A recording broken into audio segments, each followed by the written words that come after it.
जंगल में रघु नाम का एक शेर अपनी पत्नी रीना शेरनी के साथ रहा करता था। रीना शेरनी अपने पति रघु शेर से बहुत दुखी थी, क्योंकि रघु शेर बड़ा ही आलसी और निकम्मा था। वो कभी भी खुद जाकर अपना भोजन नहीं लाता था, बल्कि रीना शेरनी ही उसको भोजन ला कर देती थी और रघु उसे घर बैठे बिठाए खा जाया करता था। एक बार रीना शेरनी एक रंगीन शेर को जन्म देती है। वो रंगीन शेर देखने में बड़ा ही अनोखा और सुंदर था। रीना उसे देखकर बहुत खुश होती है। अब रीना और उसका बेटा बगीरा दोनों जंगल में जाकर भोजन कराते हैं। तो अब रघु को खुद ही अपना भोजन लाना पड़ता था।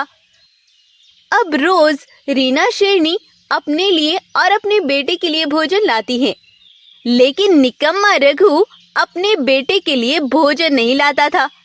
एक बार रीना शेरनी जंगल में भोजन की तलाश में निकलती है, लेकिन तब भी कहीं से एक बाघ रीना के पीछे लग जाता है। अरे अरे, कोई बचाओ, ये बाघ हमारे जंगल में कहां से घुस आया? हमारे जंगल में तो कोई बाघ नहीं था, तो ये बाघ कहां से घुस आया? बचाओ, कोई तो मेरी जान बचाओ।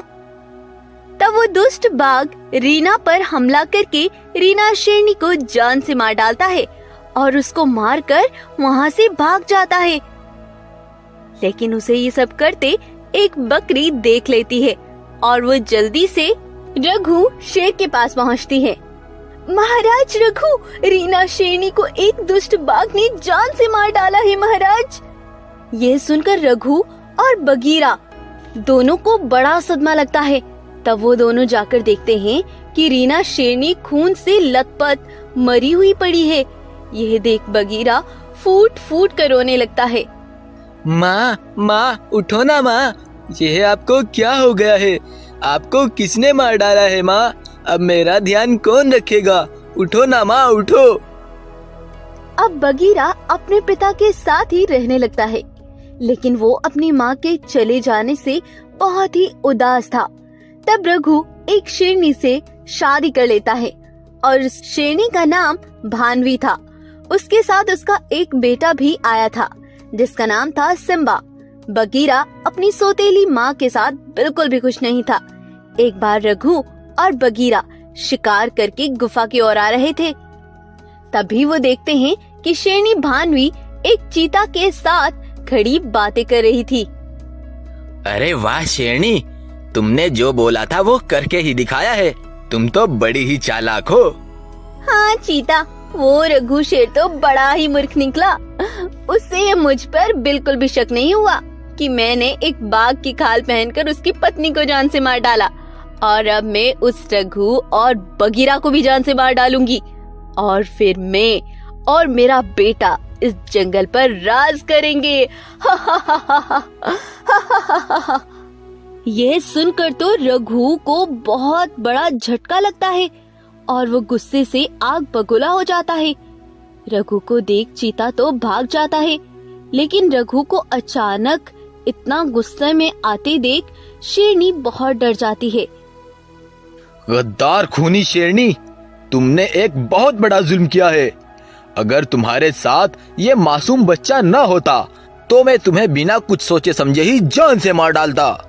अब अपने इस बेटे को लेकर यहाँ से निकल जाओ, नहीं तो अच्छा नहीं होगा। तब रघु भानवी को जंगल से हमेशा के लिए निकाल देता है।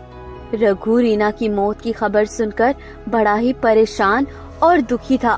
तभी उसके पास वही बकरी आती है और कहती है, अरे अरे, क्या हुआ रघु महाराज, आप इतने परेशान क्यों हो?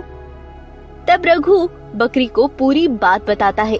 यह सुनकर बकरी भी दंग रह जाती है और वो शेर से बोलती है, महाराज रघु, सुनकर मुझे भी बहुत दुख हुआ, लेकिन अगर आपकी इजाजत हो तो आज से मैं बगीरा का ख्याल रखूंगी और उसे एक माँ की तरह पालूंगी। तब से बकरी ही बगीरा का ख्याल रखती है और उसे कभी अपनी माँ का भी एहसास नहीं होने देती। अब रघु भी एक आलसी से मेहनती बाप बनकर अपने बेटे का ख्याल रखता है और बकरी भी बगीरा का बहुत ख्याल रखती है और तीनों मिलकर खुशी खुशी रहने लगते हैं। तो आपको आज की हमारी कहानी कैसी लगी हमें कमेंट करके जरूर बताएं। साथ ही साथ अगर आपने अभी तक हमारे चैनल को सब्सक्राइब नहीं किया है तो आप प्लीज मेरे चैनल को सब्सक्राइब